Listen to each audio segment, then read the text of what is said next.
This is a Mobilco saw. This one is the Junior model W8C. It is powered by a Wisconsin AENLD, rebadged under license by Ronaldson Brothers and Tippett. Now this is different to the swing saw, as in this blade does not go to the horizontal, mainly for cutting railway sleepers and timber that's already on the ground. Now this is my grandfather's original. I've saved it from a garden. Unfortunately, the engine has been pilfered.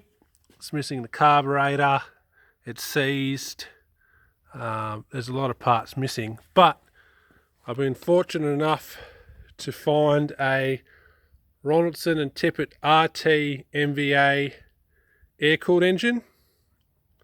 It was another engine that was sold with these. It is in working condition, shouldn't take a lot to get it running. So what I'm going to do is I'm going to take this Wisconsin off.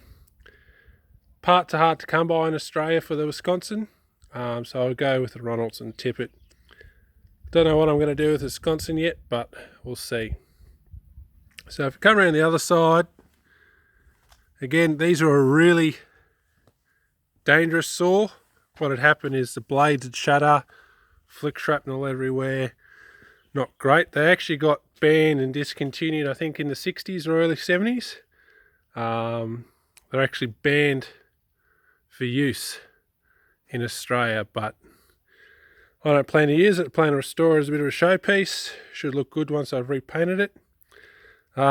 Big feature is it didn't matter what engine ran it. Again, Wisconsin or Ronaldson Tippett RT or BSA also had an engine.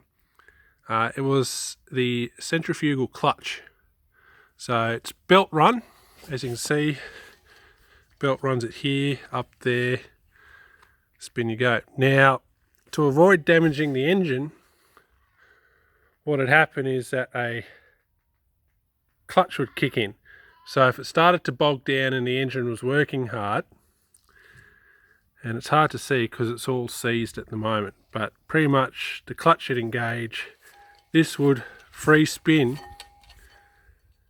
and not rely on the power of the actual engine. So the engine could then warm up, and once it kicked in, it's about 1200 RPM, about 450 equates to at the saw end, and then it'd kick off and away you go. So I'll quickly pull this off as best I can and show you the inside. Again, drain the oil, a lot of water in it. It's been sitting in a garden, unfortunately. So,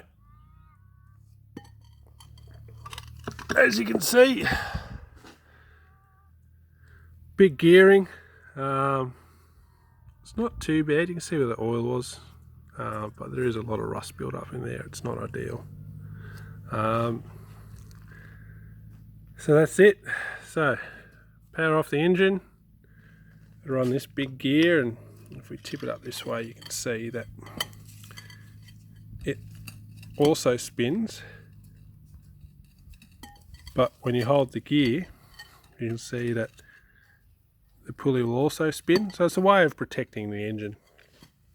Long way to go. I'll keep you updated how I go putting the RT NVA engine on. Hopefully we can get it going. I might part this one out, or I might sit it and see if I can find a carburetor at some point, but we'll go from there.